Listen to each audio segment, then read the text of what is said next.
J'ai une bonne nouvelle. La droite est de retour.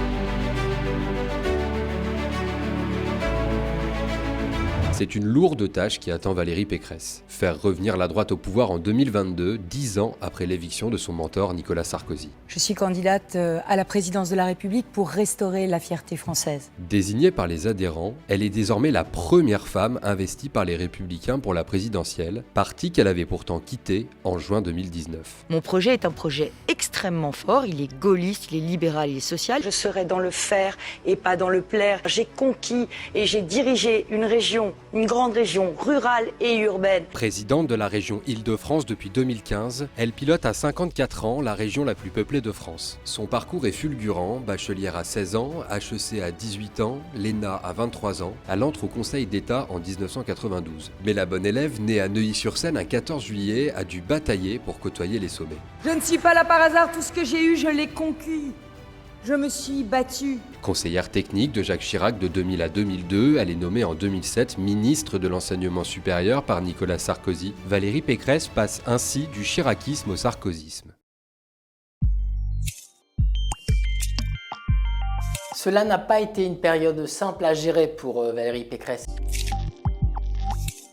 Elle a fait ses débuts en politique avec Jacques Chirac. Elle a rejoint au lendemain de la dissolution ratée, lorsque Jacques Chirac était décrié par son camp car il avait fait revenir au pouvoir la gauche. Valérie Pécresse va alors à l'Élysée, elle est conseillère technique de Jacques Chirac. Valérie Pécresse se fait élire députée en 2002. À ce moment-là, Nicolas Sarkozy connaît une vraie montée en puissance, ça devient petit à petit l'homme fort de la droite. Valérie Pécresse, elle est un peu prise entre deux feux. Il y a d'un côté ses origines chiraciennes, elle a commencé sa carrière avec Jacques Chirac, et puis de l'autre côté, c'est quelqu'un qui pense à son avenir, qui veut une carrière, qui veut être à terme ministre, et donc elle veut être aussi bien vue de Nicolas Sarkozy. Et donc elle doit négocier à la fois une approche de Nicolas Sarkozy tout en ne trahissant pas Jacques Chirac. C'est pas tout à fait simple pour elle.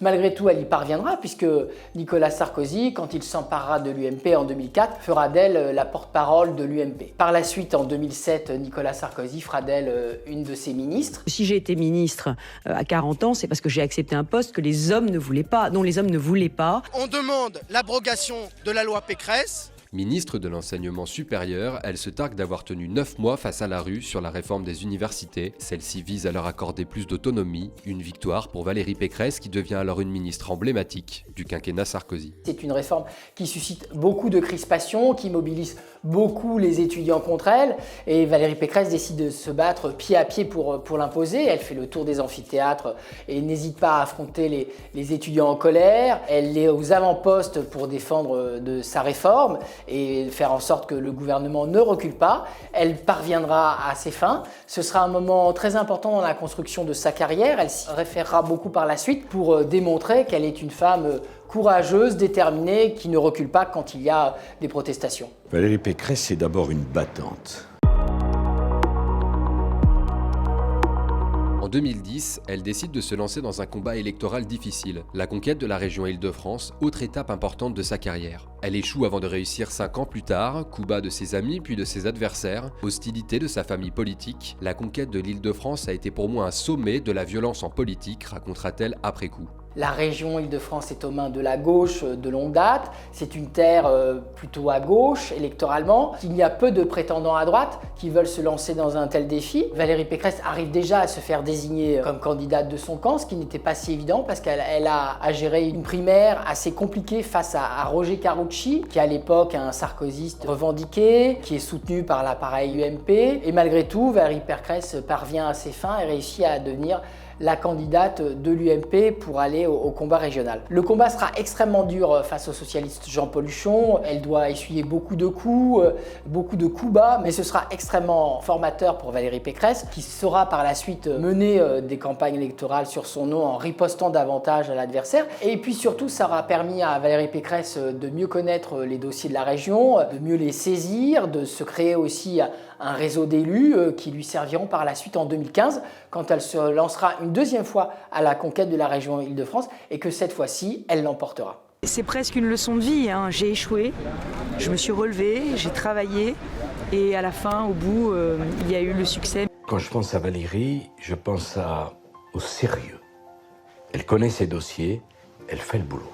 Mais les relations n'ont pas toujours été simples entre l'ancien chef de l'État et Valérie Pécresse. Quand celui-ci l'a fait ministre en 2007, Valérie Pécresse était un peu jalouse parce qu'à l'époque, les stars du gouvernement, ce sont Rachida Dati, Ramayad, Fadela Amara. Et ce sont elles dont Nicolas Sarkozy s'est entiché. Il trouve qu'elles donnent du peps à son gouvernement, qu'elles détonnent, qu'elles incarnent quelque chose, alors qu'il trouve Valérie Pécresse peut-être un peu fade, un peu ennuyeuse, correspondant au moule classique de la méritocratie républicaine. Elle sort des grandes écoles, elle a déjà un petit bagage politique derrière elle. Et donc Nicolas Sarkozy est plus séduit par ses personnalités un peu différentes, comme Rachida Dati ou Ramayad, que par Valérie Pécresse, et celle-ci le vit un peu mal. Elle ne se trouve pas suffisamment reconnue à sa juste valeur par Nicolas Sarkozy. C'est pourtant lui qui, en octobre 2019, lui remettra la Légion d'honneur. Tu t'es construit une carapace pour te protéger, montre-toi tel que tu es et les Français t'aimeront, lui glissera Nicolas Sarkozy dans le discours qu'il prononcera ce jour-là. Valérie Pécresse correspond plutôt à une droite assez traditionnelle. Elle a fait les grandes écoles, elle sort de l'ENA, dont elle a été deuxième. Elle a un parcours d'élu assez typique. Elle a commencé en cabinet auprès de Jacques Chirac, elle a été élue députée, elle a été élue conseillère régional, elle est élue d'un département ancré à droite, les Yvelines. Donc c'est quelqu'un qui a une image de droite assez traditionnelle. Elle a essayé un peu de bousculer cette image de femme de droite traditionnelle en mettant en avant d'autres étiquettes. Elle a joué sur son image de femme. Il faut une femme pour faire le ménage. Elle a essayé d'incarner une certaine modernité en politique. Elle s'est intéressée à des sujets qui n'étaient pas forcément la tasse de thé de son camp, comme par exemple l'écologie. Au sein des Républicains, Valérie Pécresse, qui a été de tous les combats de la droite ces dernières années, a dû batailler pour s'imposer. En 2012, lorsque François Fillon décide de se lancer à la conquête de l'UMP face à Jean-François Copé, elle est l'une de ses principales lieutenants. Et on connaît la suite, ce sera un combat malheureux. En 2016, elle est aussi aux avant-postes lors de la primaire de la droite et du centre. Elle décide de soutenir Alain Juppé. Et là aussi, on connaît la suite, Alain Juppé échoue. En 2017, lorsque la droite se retrouve dans l'opposition après l'élection d'Emmanuel Macron, Laurent Wauquiez s'empare des Républicains. Ce sont des années difficile pour Valérie Pécresse parce que ses relations sont extrêmement orageuses avec Laurent Wauquiez. Ils défendent deux lignes opposées. Laurent Wauquiez estime que pour réussir à revenir au pouvoir, les Républicains doivent d'abord s'adresser au-dessus de la droite partie chez Marine Le Pen. Et Valérie Pécresse, elle, défend l'idée que c'est au contraire en faisant revenir des électeurs de droite qui ont succombé aux sirènes d'Emmanuel Macron que la droite, que son camp pourra revenir au pouvoir. Ce sont deux lignes antagonistes, deux lignes qui s'affrontent. Valérie Pécresse est à plusieurs reprises huée lors de rendez-vous des Républicains.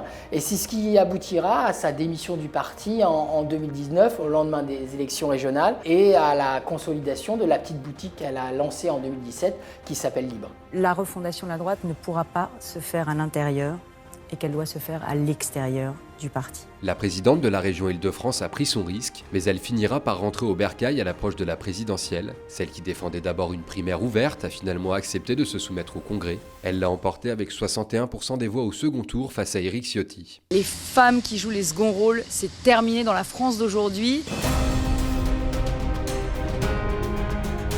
Être une femme dans la société française, c'est pas si facile. Tous mes adversaires ont essayé de me ramener à cette féminité. Mes adversaires m'appelaient la blonde. Pendant les régionales, M. Barthelone m'a accusé d'être en serre-tête et en jupe plissée. Valérie Pécresse sait qu'être une femme dans la compétition présidentielle est un atout. C'est en plus une femme qui peut gagner. Ça en ferait la première femme élue à la fonction suprême. Et elle surfe un peu dessus dans l'opinion. Elle sait que ça intéresse les Français, qu'aujourd'hui les Français sont mûrs à cette idée que apparaître comme une femme de pouvoir sérieuse, crédible, ça joue sans doute dans les sondages et ça lui apporte sans doute 1 ou 2 points qui lui rendent bien service. Malgré tout, Valérie Pécresse a toujours manié cette carte avec prudence. Elle s'en est servie, elle l'a mise en avant durant sa campagne, comme beaucoup d'autres femmes.